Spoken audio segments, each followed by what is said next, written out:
See, now you have this one big one. Yeah, And this then is you have the 3 little ones. yeah, four. This is a 300 horsepower, 12 million BTU. And we put these four 1.7, 1.8 million BTU each to take the place of a 24 million 600 horsepower boiler. That 300 could fit inside of it. And I had to use that when it got cold outside, 35 or colder. So, just simple figures. I'd have the 24 million BTU boiler on. I'd have the 12 million BTU boiler on, running on low fire. Now, and then that would happen at about 35, 30 degrees in that really cold time. Again, it depends on how long it lasts. 35-degree night doesn't mean a lot. 35-degree night, 7 nights in a row adds up.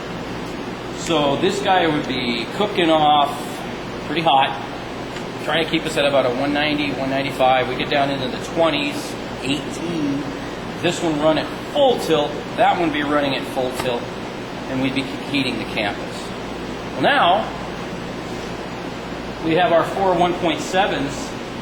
And I don't know the temperature, but you can tell the difference in the internal temperature, but you can tell the difference in how efficient it is. They took the place of the 24, and this last cold snap, I had this one on low fire, just sitting there idling, and these four were all on high fire, doing the whole campus. And that was enough. That was enough.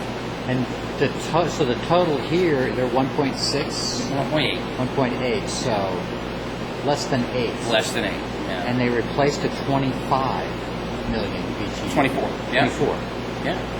So a third smaller. That's right. More than a third smaller. Yeah. 2/3 smaller. And the secret is, the reason why I described how that fire tube boiler works is the secret in how the condenser boiler works. Everyone has seen a Coleman camp lantern, and they have the little white glow mantles. Yeah. These are described to work exactly the same way, only of course it's upside down and it is immersed in only 60 gallons of water. That's like 3,000 to 4,000. This is about 60 to 70. Because those things are so high, there's our efficiency right there. I don't know the numbers, but the numbers I already gave you shows. Well, and I'm assuming the other thing that happens is that the temperature going out through the flue is not 300 degrees, it's cooler. Well, as a matter of fact, that's the other nice feature of these condenser boilers. Because all we've talked about so far is what it takes to heat on cold weather. When we warm up, and for me, that means 65 degrees. Warm up could start at 55. 60, 65 degrees sustained. These four boilers will start to shut off long before that, all the way down to one boiler. And by the time we get to about 75 degrees outside, these will be about 130 degrees, so that we can keep 128 degree shower water receiving. That's the only purpose it's served. But it's only one boiler running at like medium fire. I don't know what medium fire BTUs are running at, but it's 1.7, half of that, 0.7. And you could never shut your boilers down that small before, because you had too big of a boiler. Nope. So you had to run a big boiler the whole time. The 300 would be on low fire the whole time. Just to produce the hot water for Seaview Hall. Pretty much.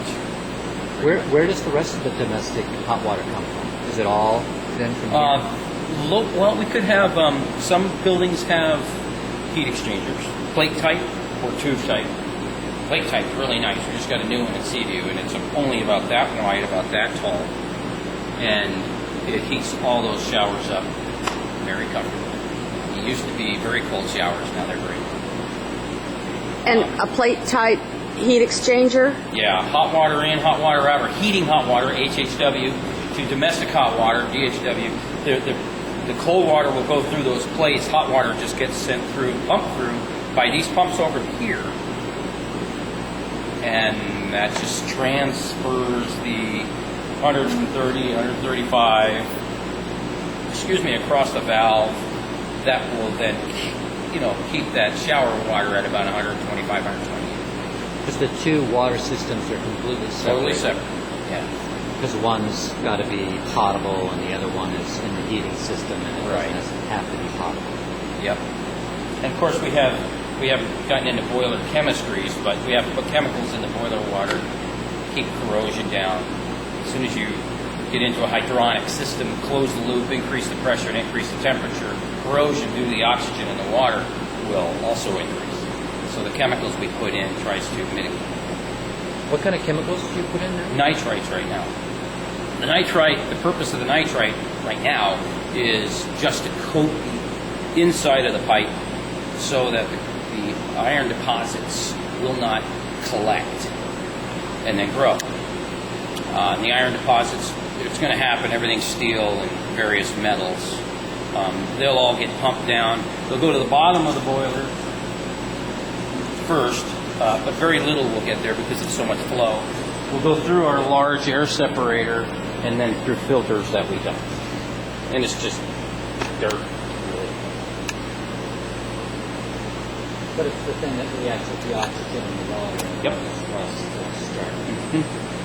We'll soon, well, I shouldn't say soon, eventually once we're all done tearing into the plant, these chemicals are very expensive, then we'll add actual oxygen scavenging chemicals that will change the molecular structure. We'll still put the coating on, but we have to control that oxygen. And once the oxygen is scavenged as much as possible, we have very low leak rate because the makeup water always brings in new and fresh oxygen. It's going to happen. We got 500,000 square feet, I don't know how many miles of pipe. Something's going to leak. Well, as soon as it leaks, we bring in fresh water, and the fresh water is not treated. Domestic fresh water. Do you actually know how much it leaks, or is it just Yes, an automatic fill? No, we log these daily. So that way, it's a way for you to keep track if there was a big leak. That's right. You know. Yeah. I got to go looking for it. Yeah, we have an Excel spreadsheet that we can get to through Google. It's actually a Google spreadsheet.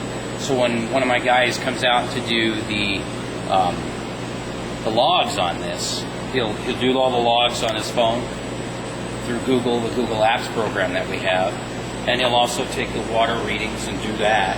And I've set it up to where it'll give us a daily, a running count, and an hourly count, because an hourly will tell me if I really have a leak. Sooner. When it's occurring. Yeah. Before you get the call from somebody saying the ground is really mushy. Usually, if there's a leak in the ceiling, the leak finds us. Right. We don't have to find the leak. It always comes calling for us. And it's pink water. It's pink water. The chemicals in it, I intentionally got one with a pink dye in it. Pink means nothing, except that, that is heating water. That's not domestic. So if clear water is leaking in the ceiling and you look up, it's not pink. It's rainwater or plumbing. Rainwater, or domestic. It's pink, well, it's heating. And it's not uncommon to see a little stain start to grow a little bit. But before I get there, I just wanted to finish with these boilers. We didn't go to why they're so efficient, what makes them so efficient and wonderful for us to use, and how much money they're saving us in energy. Is their capacity to run at a very low temperature. At 160 degrees, our natural gas will, below 160 degrees, all the moisture in the natural gas will separate. And that moisture is acidic, carbolic or carbonic. Get the two confused, I think it's carbonic. And it will rot metal. Well, our boilers are made of metal. We could not run those fire tube boilers below 160 degrees internal temperature, so we wanted to keep it at 175, 180. The book actually says no colder than 180.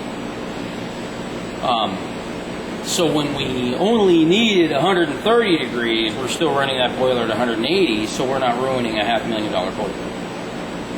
Well, when we need that lower temperature, this little guy here, or all four of them, can do that.